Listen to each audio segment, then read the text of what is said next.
ನಮಸ್ಕಾರ ರೀ ಕರ್ನಾಟಕದ ಮಂದಿಗೆ. ನಾನ್ ನಿಮ್ಗ ಇವತ್ತೊಂದು ವಿಶೇಷವಾದ ದೇವಸ್ಥಾನವನ್ನ ತೋರ್ಸಾಕ್ ಹೊಂಟೇನಿ. ದರ್ಶನ್ ಅವರ ಸಂಗೊಳ್ಳಿ ರಾಯಣ್ಣ ಫಿಲ್ಮ್ ಒಳಗ ಈ ದೇವಿಯನ್ನ ನೀವು ನೋಡಿರ್ತೀರಿ. ರಾಯ, ಈ ಖಡ್ಗ ನಿನ್ನ ಸನಿಹದಲ್ಲಿರುವವರೆಗೂ ನಿನಗೆ ಆಪತ್ತೆಂಬುವುದಿಲ್ಲ.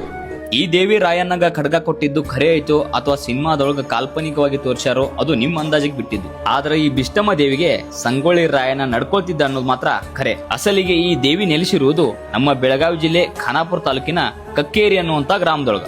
150 ವರ್ಷದ ಹಿಂದ ಈ ಕಕ್ಕೇರಿ ಕಿತ್ತೂರು ಸಂಸ್ಥಾನದ ಆಳ್ವಿಕೆಗೆ ಒಳಪಡ್ತಿತ್ತು. ಆಗ ಶೂರ ಸಂಗೊಳ್ಳಿ ರಾಯಣ್ಣ ಸೇರಿದಂಗ ಕಿತ್ತೂರು ಚೆನ್ನಮ್ಮನ ಆಸ್ಥಾನದ ಸೈನಿಕರು ಯುದ್ಧದೊಳಗ ಜಯ ಆಗ್ಲಿ ಅಂತೇಳಿ ಕಕ್ಕೇರಿಯ ಬಿಷ್ಟಾದೇವಿಯನ್ನ ಶ್ರದ್ಧೆಯಿಂದ ಪ್ರಾರ್ಥಿಸ್ತಿದ್ರು ಅನ್ನುವಂತ ಪ್ರತೀತಿ ಐತಿ. ಪ್ರತಿ ವರ್ಷ ಅಶ್ವಜ ಮಾಸದ ಶುಕ್ಲ ಪಕ್ಷದೊಳಗ ಬರುವಂತ ದಸರಾ ಹಬ್ಬದೊಳಗ ಈ ದೇವಿಯ ಭವ್ಯ ಜಾತ್ರೆ ಇರ್ತೈತಿ ನೋಡಿ. ಇಲ್ಲಿಂದ ಸ್ವಲ್ಪ ದೂರದೊಳಗೆ ಹೋದ್ರ ಶಿವಶರಣ ಡೋಹರ್ ಕಕ್ಕಯ್ಯ ಅವರ ಐಕ್ಯ ಸ್ಥಳ ಸಿಗ್ತೈತ್ರಿ.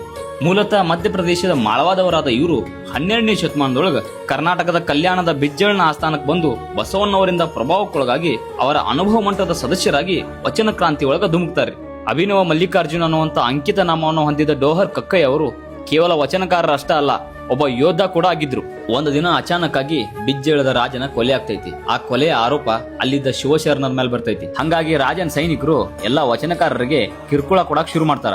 ಆಗ ಕಕ್ಕಯ್ಯ, ಬಸವಣ್ಣವರ ತಂಗಿ ನಾಗಲಾಂಬಿಕೆ, ಸೋದರಳಿಯ ಚನ್ನಬಸವೇಶ್ವರ ಸೇರಿದಂಗ ವಚನಕಾರರ ದೊಡ್ಡ ಗುಂಪೊಂದು ಕಲ್ಯಾಣವನ್ನ ಬಿಟ್ಟು ನೈಋತ್ಯದ ಕಡೆ ಪ್ರಯಾಣ ಬೆಳೆಸ್ತೈತಿ. ಬಿಜ್ಜಳನ ಸೈನಿಕರು ಸಹ ಅವರ ಬೆನ್ನತ್ತಿ ಬರ್ತಾರ. ಆಗ ಈಗಿನ ಕಿತ್ತೂರು ಸಮೀಪದ ಮಲಪ್ರಭಾ ನದಿಯ ತಟದೊಳಗಿರುವಂತ ಕಡ್ರೋಳಿ ಅನ್ನೋ ಗ್ರಾಮದೊಳಗ ಎರಡು ಗುಂಪುಗಳ ನಡುವೆ ಯುದ್ಧ ನಡೀತೈತಿ. ಯುದ್ಧದೊಳಗ ಬಿಜ್ಜಳನ ಸೈನಿಕರು ಸೋತ ಹಿಂದೊಕ್ಕಾರ. ಯುದ್ಧದೊಳಗ ಗಾಯಗೊಂಡಿದ್ದ ಡೋಹರ್ ಕಕ್ಕಯ್ಯ ಈ ಊರಿಗೆ ಒಂದು ಲಿಂಗೈಕ್ಯ ಆಗ್ತಾರ. ನಂತರ ಈ ಊರಿಗೆ ಕಕ್ಕೇರಿ ಅನ್ನುವಂತ ಹೆಸರು ಬರ್ತೈತಿ. ಹಂಗ ಮುಂದೆ ಸಾಗಿದ ಚನ್ನಬಸವೇಶ್ವರ ಅವರು ಉಳಿಯೊಳಗೆ ಹೋಗಿ ನೆಲೆಸ್ತಾರ.